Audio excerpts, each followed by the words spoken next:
Żvilupp storiku fl-istorja tat-Teatru Manoel. Jitnieda l-ewwel darba da Ballet Chamber Orchestra li ser titmexxa mill-vjolinist ta' klassi, il-Prinċipal Emeritu tal-London Symphony Orchestra, Carmine Lauri. Huwa sejjaħ tnedija tal-orkestra bħala twelid ta' vjaġġ mużikali ġdid, bis-sem ta' mużiċisti ta' fama dinija li wħud minnhom servew bħala mużiċisti prinċipali f'diversi orkestri rinomati.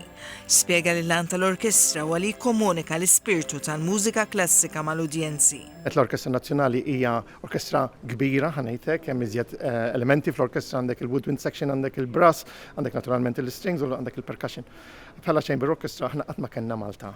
Għamilna ġifieri kunċerti, saru kunċerti fej saru one-offs, però bħala xi ħaġa established fil-pajjiż qatt ma kellna u jiena ġietni il-ħolma li niġi hawn Malta u naqgħad din il-Chamber Orchestra. Il-Ministru għall-Kultura, Artit u Gvern Lokali Owen Bonici sejħet tnedija bħala mument li jirrappreżenta jmur lil minn sempliċement proġett artistiku. Għalli li sem tal-orkestra ispirat mill-Gran Mastru Jean Paul de la Valette. Nidiet fit-teatru komplut mill-Gran Mastru Vizjonarju Antonio Manuel de Villena, li fl-1731 bena l-ġewra barokka tat-Teatru Manoel. Il-kap eżekuttiv ta' The Ballet Chamber Orchestra Edward Zammit ħabbar li għall-ewwel staġun hemm ippjanati 4 kunċerti f'Ottubru u Novembru tal-2025 u frar u Ġunju tal-2026.